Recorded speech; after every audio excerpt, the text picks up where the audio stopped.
ਸਤਿ ਸ਼੍ਰੀ ਅਕਾਲ ਦੋਸਤੋ, ਦੇਸ਼ ਦੁਨੀਆ ਦੇਖ ਰਹੇ ਸਾਰੇ ਦਰਸ਼ਕਾਂ ਦਾ ਇੱਕ ਵਾਰ ਫਿਰ ਤੋਂ ਸਵਾਗਤ। ਮੈਂ ਆਪ ਜੀ ਦਾ ਗੌਰਵ ਢਿੰਗੀ ਤੇ ਅੱਜ ਅਸੀਂ ਪਹੁੰਚੇ ਹਾਂ ਰਿਆਤੀ ਸ਼ਹਿਰ ਨਾਭਾ ਵਿੱਚ, ਜਿੱਥੇ ਕਿ ਭਾਰਤੀ ਕਿਸਾਨ ਯੂਨੀਅਨ ਜਥੇਬੰਦੀਆਂ ਵੱਲੋਂ ਰੋਡ ਜਾਮ ਕੀਤਾ ਗਿਆ, ਚੱਕਾ ਜਾਮ ਕੀਤਾ ਹੋਇਆ ਹੈ। ਇਹ ਅੱਜ 12 ਵਜੇ ਤੋਂ ਲੈ ਕੇ 4 ਵਜੇ ਤੱਕ ਚੱਕਾ ਜਾਮ ਕੀਤਾ। ਉਹ ਆਪਾਂ ਇਹਨਾਂ ਨਾਲ ਗੱਲਬਾਤ ਕਰਦੇ, ਇਹਨਾਂ ਦਾ ਕੀ ਕਹਿਣਾ, ਚੱਕਾ ਜਾਮ ਕਿਉਂ ਕੀਤਾ, ਕੀ ਕਾਰਨ ਹੈ ਇਹਨਾਂ ਦਾ।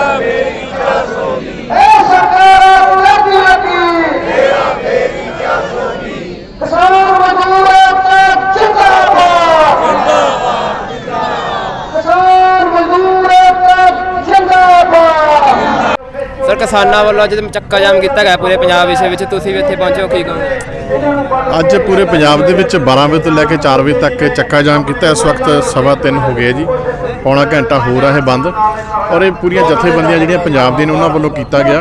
ਤੇ ਅਸੀਂ ਸਾਰਿਆਂ ਨੂੰ ਬੇਨਤੀ ਕਰ ਰਹੇ ਹਾਂ ਕਿ ਪਾਰਟੀ ਬਾਜੀ ਤੋਂ ਉੱਪਰ ਉੱਠ ਕੇ ਸਾਰੇ ਕਿਸਾਨਾਂ ਸਾਥ ਦਿਓ, ਕਿਉਂਕਿ ਕਿਸਾਨ ਦਾ ਜਿਉਂਦਾ ਰਹਿਣਾ ਬੜਾ ਜ਼ਰੂਰੀ ਹੈ। ਜੇ ਕਿਸਾਨ ਜਿਉਂਦਾ ਰਹੂਗਾ ਤਾਂ ਪੰਜਾਬ ਜਿਉਂਦਾ ਰਹੂਗਾ, ਤਾਂ ਮਜ਼ਦੂਰ ਜਿਉਂਦਾ ਰਹੂਗਾ, ਵਪਾਰੀ ਜਿਉਂਦੇ ਰਹਿਣਗੇ, ਔਰ ਬਾਕੀ ਸਾਰੇ ਕਾਰੋਬਾਰ ਜਿਉਂਦੇ ਰਹਿਣਗੇ। ਅਗਰ ਕਿਸਾਨ ਹੀ ਨਹੀਂ ਜਿਉਂਦਾ ਰਹਿੰਦਾ ਤਾਂ ਸਾਰਾ ਸਿਸਟਮ ਹੀ ਜਿਹੜਾ ਉਹ ਡੈਮੇਜ ਹੋ ਜਾਣਾ।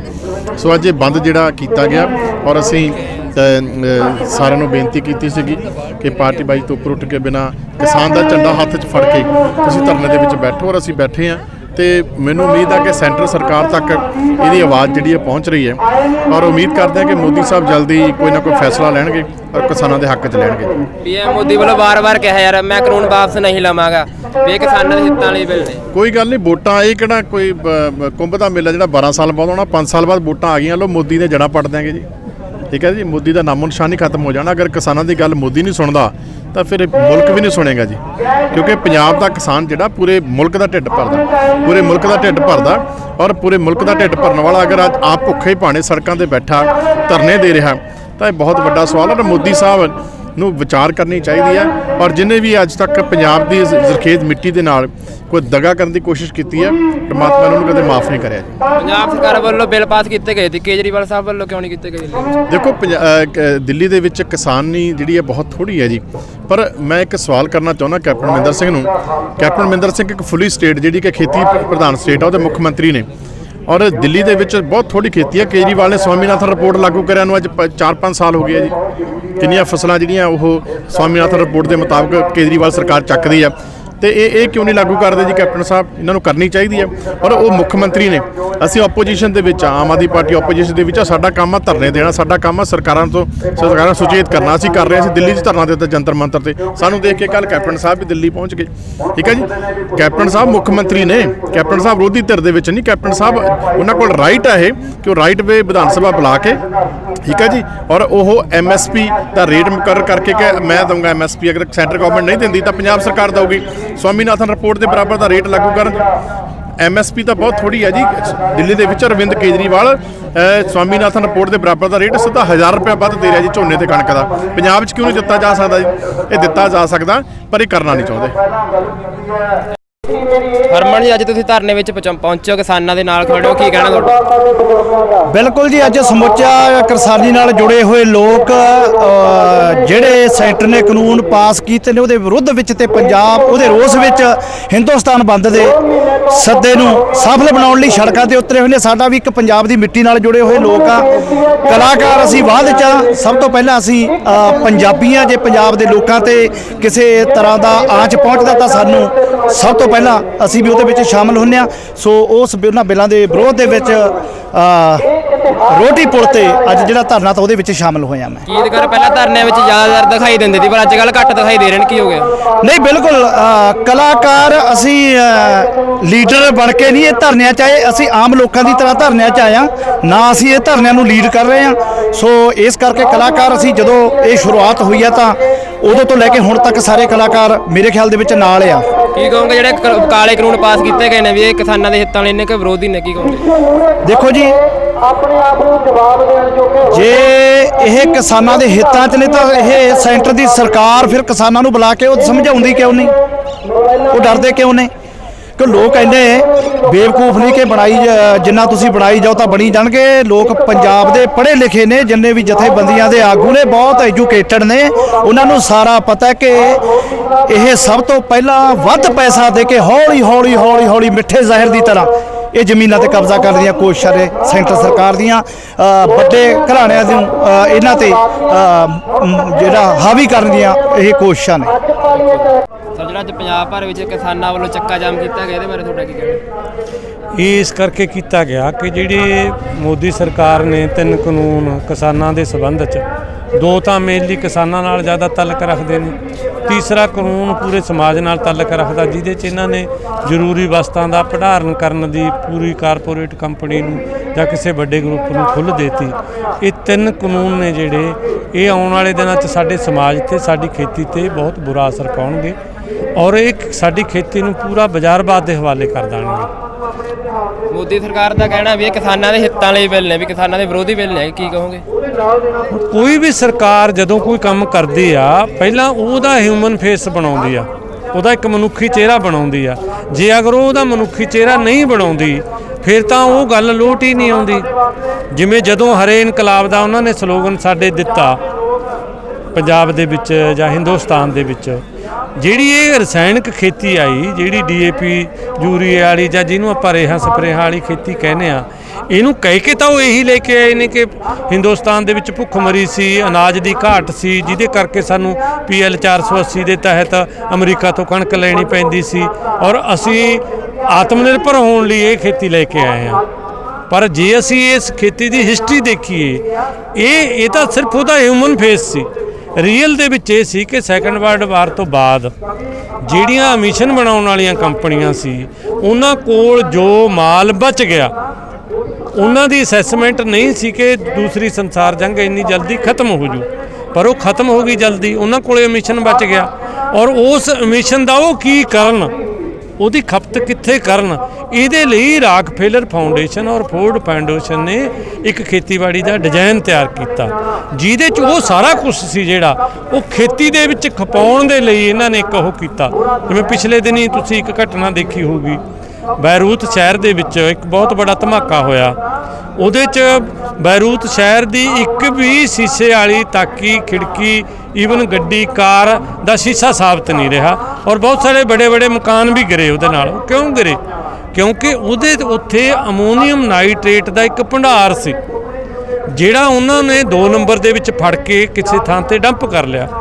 ਉਦੋਂ ਮੁੜ ਕੇ ਉਹਦੀ ਸਾਰੀ ਨਾ ਲਈ, ਉਹਦੇ 'ਚ ਕਿਤੇ ਪਲੀਤੀ ਲੱਗ ਗਈ। ਹੁਣ ਜਿਹੜਾ DAP ਹੈ ਇਹ ਕੀ ਆ? ਅਮੋਨੀਅਮ ਨਾਈਟ੍ਰੇਟ ਤਾਂ ਹੈਗਾ ਹੀ ਆ, ਇਹ ਅਮੋਨੀਅਮ ਨਾਈਟ੍ਰੇਟ ਦੀ ਬਣਦਾ। ਇਸ ਕਰਕੇ ਇਹਨਾਂ ਨੇ ਹਿਊਮਨ ਫੇਸ ਤਾਂ ਇਹ ਬਣਾਇਆ ਕਿ ਜਿਹੜਾ ਅਸੀਂ ਹਰਾ ਇਨਕਲਾਬ ਲੈ ਕੇ ਆ ਰਹੇ ਹਾਂ, ਇਹਦੇ ਨਾਲ ਅਸੀਂ ਲੋਕਾਂ ਦੀ ਭੁੱਖਮਰੀ ਦੂਰ ਕਰਾਂਗੇ। ਪਰ ਅੱਜ ਵੀ ਤੁਸੀਂ ਇਹ ਦੇਖੋ ਕਿ 2 ਅਰਬ ਪਾਪੂਲੇਸ਼ਨ ਦੁਨੀਆ ਦੇ ਵਿੱਚ ਐਸੀ ਆ ਜਿਹੜੀ ਜਾਂ ਤਾਂ ਭੁੱਖਮਰੀ ਦੀ ਸ਼ਿਕਾਰ ਆ ਜਾਂ ਅਨੀਮੀਆ ਦੀ ਸ਼ਿਕਾਰ ਆ, ਜਾਂ ਮਤਲਬ ਕਿਸੇ ਨਾ ਕਿਸੇ ਕਿਸਮ ਦੀ ਉਹਨਾਂ ਦੀ ਬੋਡੀ ਦੇ ਵਿੱਚ ਘਾਟ ਆ। ਫਿਰ ਇਹਦੇ ਹੁੰਦੇ ਹੋਏ 2 ਅਰਬ ਲੋਕ ਨੇ ਜਿਹੜੇ ਉਹ ਫੂਡ ਕਨੀਓ ਕਿਉਂ ਤਰਸ ਰਹੇ ਨੇ, ਜਾਂ ਫੂਡ ਦੇ ਵਿੱਚ ਵੱਖ-ਵੱਖ ਐਲੀਮੈਂਟਾਂ ਦੀ ਜੋ ਡੈਫੀਸ਼ੈਂਸੀ ਆ ਉਹਦੇ ਲਈ ਉਹ ਕਿਉਂ ਉਹਨਾਂ ਦੀ ਬੋਡੀ ਜ਼ਿੰਮੇਵਾਰ ਆ। ਇਸ ਕਰਕੇ ਹਿਊਮਨ ਫੇਸ ਇਹਦਾ ਵੀ ਬਣਾ ਰਹੇ ਨੇ। ਉਹ ਕਿਸਾਨਾਂ ਵੱਲੋਂ ਰੇਲ ਟਰੈਕ ਹਾਲੇ ਕਰ ਦਿੱਤੇ ਗਏ ਪਰ ਕੇਂਦਰ ਸਰਕਾਰ ਰੇਲ ਗੱਡੀਆਂ ਹਜੇ ਵੀ ਨਹੀਂ ਚਲਾ ਰਹੀ, ਕੀ ਕਹੋਗੇ? ਉਹਦਾ ਕਾਰਨ ਇਹ ਆ ਕਿ ਜਿਹੜੀ ਮੋਦੀ ਸਰਕਾਰ ਆ ਇਹ ਪੰਜਾਬ ਨੂੰ ਔਰ ਕਿਸਾਨਾਂ ਨੂੰ ਸਬਕ ਸਿਖਾਉਣਾ ਚਾਹੁੰਦੀ ਆ। ਇਹਨਾਂ ਨੂੰ ਇਹ ਆ ਵੀ ਇਹਨਾਂ ਦੀ ਜੀਰੀ ਨਾ ਵਿਕੇ, ਇਹਨਾਂ ਕੋਲ ਬਾਰਦਾਨਾ ਨਾ ਆਵੇ ਔਰ ਉਹਨਾਂ ਨੂੰ ਇਹ ਆ ਕਿ ਕੋਲੇ ਦੇ ਰੈਕ ਨਾ ਜਾਣ ਔਰ ਉਹਦੇ ਨਾਲ ਪੰਜਾਬ ਦੇ ਵਿੱਚ ਬਲੈਕ ਆਊਟ ਹੋ ਜਾਏ। ਔਰ ਉਹਦੇ 'ਚ ਇੱਕ ਇਹਨਾਂ ਨੂੰ ਇਹ ਵੀ ਆ ਕਿ ਜਿਹੜਾ ਸਨਅਤ ਪੰਜਾਬ ਦੀ ਸਨਅਤ ਆ ਉਹਦੇ ਕੋਲੇ ਤਿਆਰ ਮਾਲ ਪਿਆ ਔਰ ਉਹਨਾਂ ਨੇ ਉਹ ਆਪਣੇ ਜਿਹੜੇ ਮਤਲਬ ਸਮਝੌਤੇ ਨੇ ਉਹ ਭੁਗਤਾਉਣੇ ਨੇ। ਮਾਲ ਉਹਨਾਂ ਕੋਲੇ ਤਿਆਰ ਆ। ਜਿਵੇਂ ਕੱਲ੍ਹ ਦੀ ਤੁਸੀਂ ਸਟੇਟਮੈਂਟ ਦੇਖਦੇ ਹੋ ਇਹਨਾਂ ਦੀ ਲੁਧਿਆਣੇ ਦੀ ਇੰਡਸਟਰੀ ਦੀ, ਵੀ ਸਾਡੇ ਕੋਲੇ ਮਾਲ ਤਿਆਰ ਆ, ਅਸੀਂ ਆਪਣੇ ਮਤਲਬ ਜਿਹੜੇ ਐਗਰੀਮੈਂਟ ਨੇ ਉਹ ਭੁਗਤਾਉਣੇ ਨੇ ਔਰ ਅਸੀਂ ਜਦੋਂ ਉਹ ਭੁਗਤਾਉਣੇ ਨੇ ਫਿਰ ਤੁਸੀਂ ਸਾਨੂੰ ਰੈਂਕ ਕਿਉਂ ਨਹੀਂ ਦੇ ਰਹੇ? ਔਰ ਉਹਨਾਂ ਨੂੰ ਇਹ ਹੈ ਵੀ ਇਹਦੇ ਨਾਲ ਅਸੀਂ ਕਿਸਾਨਾਂ ਨੂੰ ਬਦਨਾਮ ਕਰਨ ਦੇ ਵਿੱਚ ਕਾਮਯਾਬ ਹੋ ਜਾਾਂਗੇ। ਕਿਸਾਨਾਂ ਵੱਲੋਂ ਧਰਨੇ ਲਗਾਤਾਰ ਜਾਰੀ ਨੇ ਪਰ ਕੇਂਦਰ ਸਰਕਾਰ ਟਸ ਤੋਂ ਮਸ ਨਹੀਂ ਹੋ ਰਹੀ, ਕੀ ਕਹੋਗੇ? ਉਹਦਾ ਕਾਰਨ ਇਹ ਆ ਕਿ ਮਤਲਬ ਜਿੱਥੇ ਕਿਸਾਨਾਂ ਦਾ ਦਬਾਅ ਆ ਉੱਥੇ ਸਾਡੇ ਨਾਲੋਂ ਜ਼ਿਆਦਾ ਦਬਾਅ ਮਲਟੀਨੈਸ਼ਨਲ ਕੰਪਨੀਆਂ ਦਾ ਸਰਕਾਰ ਤੇ ਆ, ਕਿਉਂਕਿ ਸਰਕਾਰ ਨੂੰ ਸਰਕਾਰ ਬਣਾਉਣ ਲਈ ਪੈਸਾ ਕਿਹਨੇ ਦਿੱਤਾ? ਉਹ ਤਾਂ ਮਲਟੀਨੈਸ਼ਨਲ ਕੰਪਨੀਆਂ ਨੇ ਦਿੱਤਾ। ਤੁਹਾਨੂੰ ਪਤਾ ਹੋਣਾ ਚਾਹੀਦਾ ਕਿ ਪਿਛਲੀ ਮੋਦੀ ਸਰਕਾਰ ਦੇ ਟਰਮ ਦੇ ਵਿੱਚ ਸਾਡੀ ਪਾਰਲੀਮੈਂਟ ਨੇ ਇੱਕ ਕਾਨੂੰਨ ਪਾਸ ਕੀਤਾ। ਪਹਿਲਾ ਸਾਡੇ ਕਾਨੂੰਨ ਇਹ ਸੀ ਕਿ ਕੋਈ ਵੀ ਬਾਹਰਲੀ ਕੰਪਨੀ, ਕੋਈ ਵੀ ਬਾਹਰਲਾ ਘਰਾਣਾ ਸਾਡੇ ਕਿਸੇ ਵੀ ਰਾਜਨੀਤਿਕ ਪਾਰਟੀ ਨੂੰ ਇੱਕ ਖਾਸ ਲਿਮਟ ਤੋਂ ਜ਼ਿਆਦਾ ਚੰਦਾ ਨਹੀਂ ਦੇ ਸਕਦਾ। ਲੇਕਿਨ ਪਿਛਲੀ ਵਾਰੀ ਸਾਰੀ ਪਾਰਟੀਆਂ ਨੇ ਰਲ ਕੇ ਸਮਝੌਤਾ ਕਰ ਲਿਆ ਔਰ ਕਾਨੂੰਨ ਪਾਸ ਕਰਤਾ ਕਿ ਕੋਈ ਵੀ ਕੰਪਨੀ ਜਿੰਨਾ ਮਰਜ਼ੀ ਚੰਦਾ ਦੇਵੇ, ਜਿਹੜੀ ਉਹ ਪਾਰਟੀ ਨੂੰ ਚਾਹੁੰਦੀ ਆ। ਤਾਂ ਹੁਣ ਮੋਦੀ ਦੀ ਪਾਰਟੀ ਨੂੰ ਬਹੁਤ ਜ਼ਿਆਦਾ ਚੰਦਾ ਮਿਲਿਆ ਔਰ ਜਿਹਦੇ ਕਰਕੇ ਮੋਦੀ ਤੇ ਉਹਨਾਂ ਦਾ ਪ੍ਰੈਸ਼ਰ ਜ਼ਿਆਦਾ ਸਾਡੇ ਨਾਲੋਂ, ਇਸ ਕਰਕੇ ਉਹ ਟਸ ਤੋਂ ਮਸ ਨਹੀਂ ਹੋ ਰਹੇ। ਕੇਂਦਰ ਸਰਕਾਰ ਵੱਲੋਂ ਕਾਨੂੰਨ ਪਾਸ ਕੀਤਾ ਵੀ ਜੇਕਰ ਕਿਸਾਨ ਪਰਾਲੀ ਨੂੰ ਅੱਗ ਲਾਉਂਦਾ 1 ਕਰੋੜ ਰੁਪਏ ਜੁਰਮਾਨਾ ਤੇ 5 ਸਾਲ ਦੀ ਸਜ਼ਾ। ਨਹੀਂ, ਇਹਦੇ ਨਾਲ ਇੱਕ ਗੱਲ ਇਹ ਆ ਨਾ ਕਿ ਕਾਨੂੰਨਾਂ ਨਾਲ ਤਾਂ ਕਿ ਦੇਖੋ ਬਲਾਤਕਾਰ ਲਈ ਕਾਨੂੰਨ ਬਣਾਤਾ, ਕੀ ਬਲਾਤਕਾਰ ਹੋਣੋਂ ਹਟ ਗਏ? ਇਹਨਾਂ ਨੇ ਬਲਾਤਕਾਰ ਦੇ ਕਾਨੂੰਨ ਦੇ ਵਿੱਚ ਫਾਂਸੀ ਤੱਕ ਦੀ ਸਜ਼ਾ ਦੇਤੀ, ਕੀ ਹੁਣ ਫਿਰ ਹਿੰਦੁਸਤਾਨ ਦੇ ਵਿੱਚ ਬਲਾਤਕਾਰ ਹੋਣੋਂ ਹਟ ਗਏ? ਕਿ ਕਾਨੂੰਨਾਂ ਨਾਲ ਥੋੜ੍ਹੇ ਮਸਲੇ ਹੱਲ ਹੁੰਦੇ ਨੇ। ਮਸਲਾ ਹੱਲ ਇਹ ਆ ਕਿ ਜਿਹੜਾ ਪਰਾਲੀ ਦਾ ਮਸਲਾ ਇਹ ਕਿਸਾਨਾਂ ਨਾਲ ਬੈਠ ਕੇ ਸੈਟਲ ਕੀਤਾ ਜਾਣਾ ਚਾਹੀਦਾ। ਜਦੋਂ ਕਿਸਾਨ ਇਹ ਕਹਿ ਰਹੇ ਨੇ ਵੀ ਸਾਨੂੰ 100 ਰੁਪਿਆ 150 ਰੁਪਿਆ ਜਾਂ 200 ਰੁਪਿਆ ਪਰ ਕੁਇੰਟਲ ਕੰਪਨਸੇਸ਼ਨ ਦੇ ਦਿਓ, ਅਸੀਂ ਆਪਣੇ ਆਪ ਪਰਾਲੀ ਦਾ ਹੱਲ ਕਰ ਦਿਆਂਗੇ। ਇਹ ਕਿੰਨਾ ਕੁ ਪੈਸਾ? ਕੁਛ ਵੀ ਪੈਸਾ ਨਹੀਂ ਹੈਗਾ, ਲੇਕਿਨ ਉਹ ਕਿਸਾਨਾਂ ਨੂੰ ਕੁਛ ਨਹੀਂ ਦੇਣਾ ਚਾਹੁੰਦੇ, ਸਿਰਫ ਡੰਡੇ ਦੇ ਜ਼ੋਰ ਤੇ ਸਾਰਾ ਮਸਲਾ ਹੱਲ ਕਰਾਉਣਾ ਚਾਹੁੰਦੇ ਨੇ। ਪਰਾਲੀ ਦੇ ਧੂਏ ਦਾ ਨੁਕਸਾਨ ਇਕੱਲੇ ਮੋਦੀ ਨੂੰ ਥੋੜ੍ਹਾ ਹੀ ਆ, ਸਾਨੂੰ ਉਦੋਂ ਵੀ ਜ਼ਿਆਦਾ ਆ ਜਿਹਦੇ ਖੇਤ 'ਚ ਪਰਾਲੀ ਜਲ ਰਹੀ ਹੈ। ਜਿਹੜੇ ਕਿਸਾਨ ਦੇ ਖੇਤ 'ਚ ਪਰਾਲੀ ਜਲਦੀ ਆ ਉਹਦਾ ਜ਼ਿਆਦਾ ਨੁਕਸਾਨ ਆ, ਕਿਉਂਕਿ ਜਿਹੜਾ ਖੇਤੀ ਨੂੰ ਉਪਜਾਊ ਕਰਨ ਵਾਲਾ ਮਾਈਕਰੋ ਆਰਗੇਨਿਜ਼ਮ ਆ ਉਹ ਤਾਂ ਉੱਪਰਲੇ ਅੱਧੇ ਇੰਚ ਦੇ ਉੱਚੀ ਆ, ਔਰ ਅੱਧਾ ਇੰਚ ਆ ਜਿਹੜੀ ਪਰਾਲੀ ਉਹਨੂੰ ਮਚਾ ਦਿੰਦੀ ਆ, ਜਿਹਦੇ ਕਰਕੇ ਕਿਸਾਨ ਦਾ ਰੇਹ ਸਪਰੇਅ ਜ਼ਿਆਦਾ ਲੱਗਦਾ, ਉਹਦੇ ਤੇ ਉਹਨੂੰ ਜ਼ਿਆਦਾ ਰੇਹ ਪਾਉਣਾ ਪੈਂਦਾ, ਉਹਦਾ ਖਰਚਾ ਜ਼ਿਆਦਾ ਵੱਧਦਾ। ਵੱਖ-ਵੱਖ ਪਾਰਟੀਆਂ ਧਰਨੇ ਲਗਾ ਰਹੇ ਨੇ, ਕਿਸਾਨਾਂ ਦੇ ਹੱਕ 'ਚ ਨੇ ਕਿ ਸਿਆਸੀ ਰੋਟੀਆਂ ਸੇਕ ਰਹੀਆਂ ਨੇ? ਪਾਰਟੀਆਂ ਦਾ ਤਾਂ ਦੇਖੋ ਕੰਮ ਆ, ਉਹਨਾਂ ਨੇ ਆਪ ਦੀਆਂ ਰੋਟੀਆਂ ਸੇਕਣੀਆਂ ਨੇ। ਉਹਦਾ ਦੇਖੋ ਸਿੱਧੀ ਐਗਜ਼ਾਮਪਲ ਆ ਕਿ ਪਹਿਲਾਂ ਜਦੋਂ ਇਹਨਾਂ ਨੂੰ ਇਹ ਲੱਗਿਆ ਵੀ ਅਸੀਂ ਕਾਨੂੰਨ ਪਾਸ ਕਰਨ 'ਚ ਸਾਰੇ ਜੇ ਕੋਈ ਪਿੱਛੇ ਹਟੂਗਾ ਤਾਂ ਉਹ ਕਿਸਾਨ ਉਹਨੂੰ ਵੋਟ ਨਹੀਂ ਦੇਣਗੇ, ਉਦੋਂ ਇੱਕ ਹੋ ਗਏ ਔਰ ਉਦੋਂ ਇੱਕ ਹੋ ਕੇ ਗਵਰਨਰ ਦੇ ਵੀ ਇੱਕ ਹੋ ਕੇ ਜਾਇਆ। ਪਰ ਅੱਜ ਜਦੋਂ ਦਿੱਲੀ ਜਾਣ ਦਾ ਸਵਾਲ ਆਇਆ ਫਿਰ ਉਹਨਾਂ ਨੂੰ ਕਾਨੂੰਨਾਂ ਦੇ ਵਿੱਚ ਖਾਮੀਆਂ ਦਿਖਣ ਲੱਗ ਗਈਆਂ। ਉਹਦਾ ਮਤਲਬ ਉਹਨਾਂ ਨੂੰ ਇਹ ਲੱਗਿਆ ਕਿ ਜੇ ਅਸੀਂ ਸਾਰੇ ਇਕੱਠੇ ਹੋ ਕੇ ਜਾਂਦੇ ਹਾਂ, ਪੰਜਾਬ ਦਾ ਭਲਾ ਭਾਵੇਂ ਹੋ ਜੇ, ਕਿਸਾਨਾਂ ਦਾ ਭਲਾ ਭਾਵੇਂ ਹੋ ਜੇ, ਪਰ ਉਹਨਾਂ ਦੀਆਂ ਆਪ ਦੀਆਂ ਮਿਣਤੀਆਂ ਦੇ ਵਿੱਚ ਉਹਨਾਂ ਨੂੰ ਇਹ ਲੱਗਣ ਲੱਗ ਜਾਂਦਾ ਵੀ ਸ਼ਾਇਦ ਸਾਡੀ ਵੋਟ ਦਾ ਨੁਕਸਾਨ ਜ਼ਿਆਦਾ ਹੋ ਜਾਊਗਾ, ਇਹਦੇ 'ਚੋਂ ਸ਼ਾਇਦ ਕੈਪਟਨ ਅਮਰਿੰਦਰ ਦੀ ਜਿਹੜੀ ਪਾਰਟੀ ਆ ਉਹ ਜ਼ਿਆਦਾ ਗੇਨ ਕਰ ਲੂਗੀ। ਇਸ ਲਈ ਉਹਨਾਂ ਦੀਆਂ ਮਿਣਤੀਆਂ ਆਪਣੀਆਂ ਨੇ।